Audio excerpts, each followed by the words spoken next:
dogs also can help him too, and making better plays on the ball. And so that's some of the things that have to happen.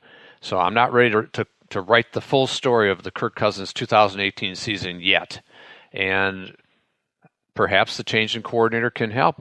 It has proven to help sometimes elsewhere. And, for example, back in 2012, the Ravens fired Cam Cameron this exact same week. It was December 12th of 2012, and this, I think, was December 10th. And Cam Cameron's fired. Jim Caldwell takes over as offensive coordinator in Baltimore, and they go on to win the Super Bowl. Now, Jim Caldwell had been a coordinator before, had been a head coach before, so a little more experienced, obviously, than Kevin Stefanski. But still, they made the change. Harbaugh made the move, and lo and behold, it paid tremendous dividends so quickly for them. Doesn't always work that way, of course. And back in 1993, and I think you were covering us then. Yes, I was. And Jack Burns was the offensive coordinator. I was talking with Robert Smith the other day about this when I saw him, and he actually reminded me of Jack Burns getting fired 2 games into the 1993 season by Denny Green and Brian Billick taking over. Right. And we went on to be a playoff team that year. Jim McMahon was our quarterback, and Brian Billick ends up having a very great career as an offensive coordinator here in Minnesota, including the 98 team that set the NFL record for points scored at the time. And then he gets the Baltimore job after our 15-1 season. So it can work. It has worked, and maybe this will be the signal for not only Kirk Cousins, but the entire football team and the offense especially, that, okay, we haven't lived up to expectations, especially in recent weeks, and now it's crunch time, and let's see what we can do. You weren't real happy with the Packers for firing McCarthy mid-season. Is the coordinator position kind of a different deal, where you're kind of just adjusting within the season to try to make something happen? Yeah, I think it is, and I also think in the McCarthy case, what bothered me was just the tenure that he had there. Had won a Super Bowl there, had been in the playoffs 9 out of the 12 previous years, and I just thought he deserved better treatment. And it also bothered me, Mark Murphy's comments after the fact that well, this gives us a head start on the head coaching search, right, which was ridiculous, because they're not going to be being able to talk to the guys they want to talk to until January anyway, and then saying, well, this is going to help Mike get a job quicker. It's not going to help him get a job quicker, and if he had his choice, he would rather still be there, of course. And so I thought that was just revisionist history, whatever they're trying to do, and put one over on the fans, and I don't like that. It's just kind of PR fluff that he was propagating at that time. So that's what bothered me there. Man, you sound like a writer. Yeah, exactly. But I think in terms of DiFilippo, I think it's probably for the best that it happened, because it was feeling toxic. Tense, and it was feeling uncomfortable. And let's give someone else a shot who maybe should have had the shot in the first place. Well, that's the funny thing is I remember saying or writing back when Shermer left that Stefanski should be the next offensive coordinator, and part of that was based on the fact that he's very well respected within the organization, very well liked within the organization, and he paid his dues. And also, I thought Shermer was great, and I thought that Stefanski was in the best position to carry over some of Shermer's stuff to this team. Yeah, and I agree with you. And so the fact that they went outside, and for whatever reason, I don't know. I don't think they ever really said necessarily that they didn't think Kevin had enough experience or whatever. But it does kind of seem a little strange that now he's got the job after all, but maybe that's the way it was meant to be. Mm-hmm. So the Dolphins end up winning on a crazy last-second play with Rob Gronkowski, poor guy, who's probably one of the most beat-up players in NFL history, trying to catch a running back in open space. It wasn't going to work out very well. What's the craziest ending you remember from your career? Well, I think that the Music City Miracle for me. That's right. I thought that would be your answer. I thought I'd let you make it. Though. Yeah, that was back in the 1999 playoffs when I was with the Titans against the Buffalo Bills, and Steve Christie knocked through the field goal with 16 seconds to go, and we're down 1, and I thought the season was over, and that we were 13-3 that year. I thought, well, that's a great season. kind of very sad to lose at home in this way, but Buffalo was a good team that year. I think they had 10 wins, and they were tough defensively. And then, as I said, fortunately Jeff Fisher wasn't thinking that way, or Alan Lowry, our special teams coach, and they had this play that they'd been working on the weekends, the Music City Miracle. And so the short kickoff came to Lorenzo Neal, who lateraled to Frank Wycheck, who threw it across the field. And, of course, the Bills thought it was a forward lateral, and Kevin Dyson's going down the sidelines. And from my angle, it looked like a forward lateral, but when they showed replay, it was obviously right at the line. Very tough call. But the official had not thrown the flag, so they didn't overrule it. But that was the two most excruciating minutes I've ever spent in the NFL waiting for that replay, because the whole season was on the line on one call. And so that was the craziest ending I've ever been a part of personally.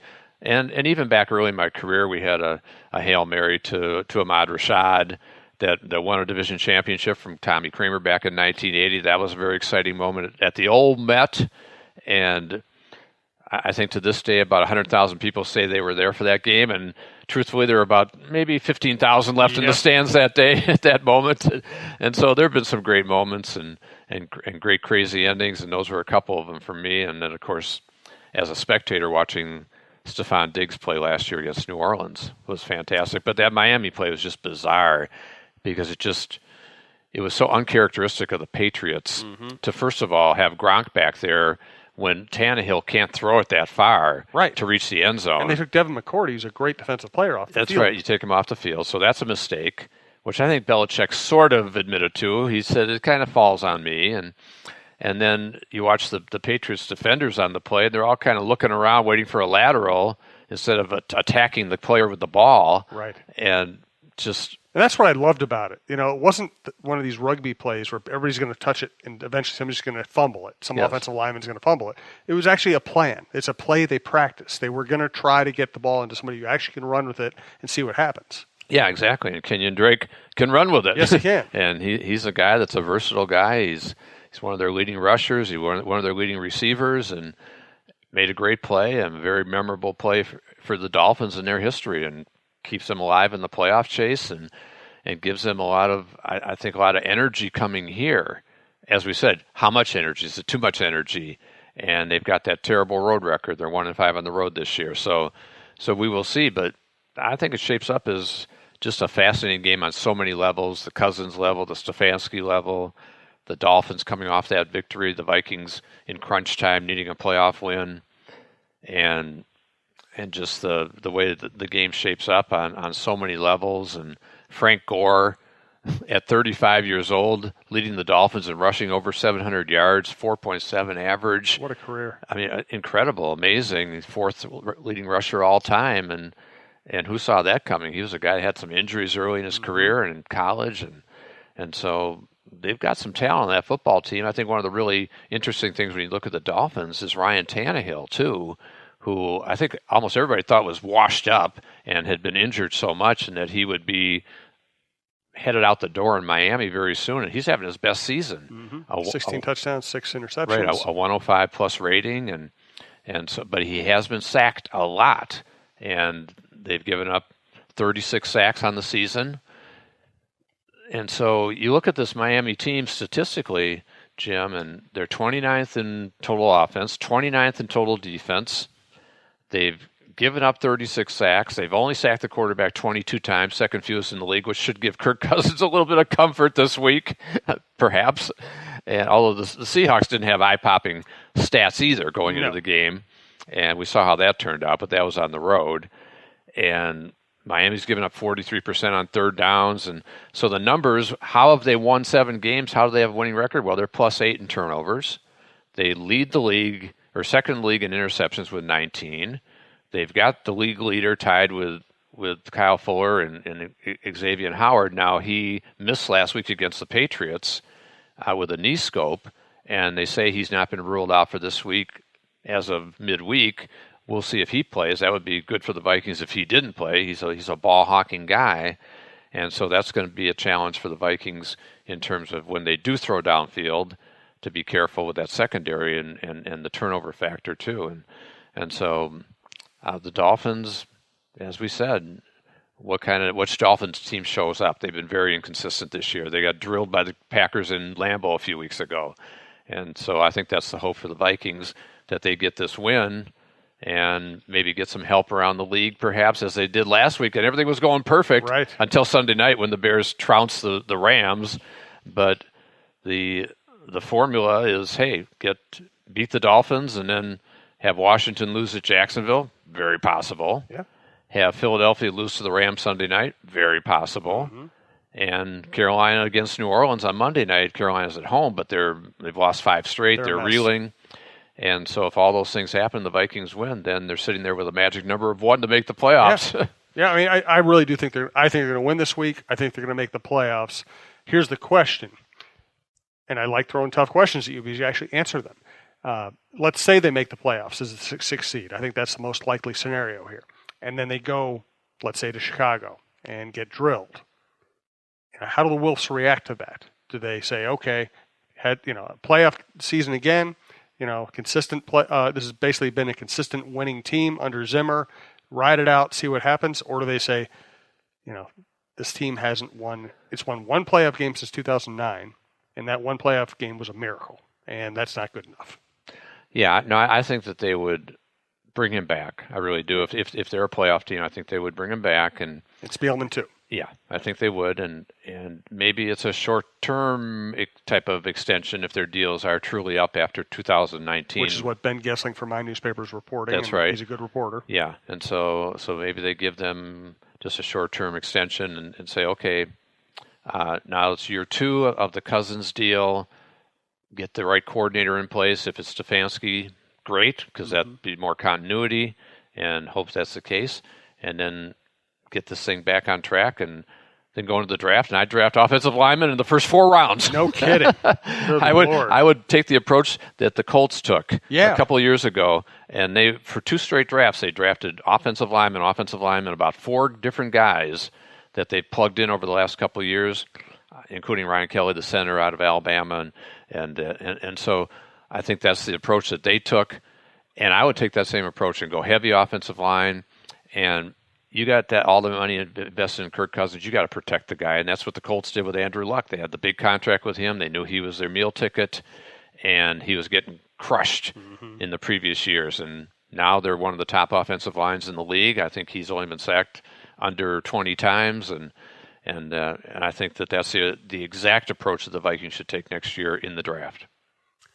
So let's do our pick. And perhaps in free agency too, Jim, because maybe you let Anthony Barr go and put that money towards a premier offensive lineman that can really help you immediately if there's somebody on the market that's worthy. And because I think that defensively they can live without Anthony Barr. And he's a good player. He had a good game in Seattle. He played well in Seattle. He just doesn't play well enough, often enough. That's right. And was that because the bright lights were on for national TV? Right. Who knows? And he's a West Coast guy. Yeah. So I think that's something that I would definitely consider. Let's do our pick. And we've been, to the consternation of Viking fans, we've been too accurate lately. I think we both picked them to lose in New England. We both picked them to lose in Seattle. Well, I think I actually picked them to win in Seattle very, very closely. Okay, you did. Oh, maybe you did. That's right. Bad move by me. Smart move by you. But I did pick them to lose in New England. All right. But I'm back on the bandwagon this week. Give me a game pick. I'm going to say 31-17.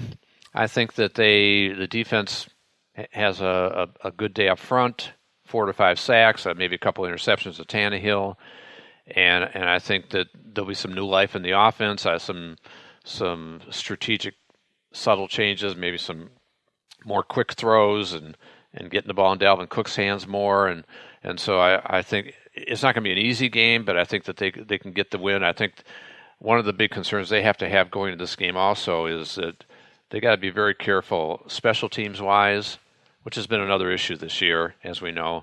And Jakeem Grant leads the league in punt returns.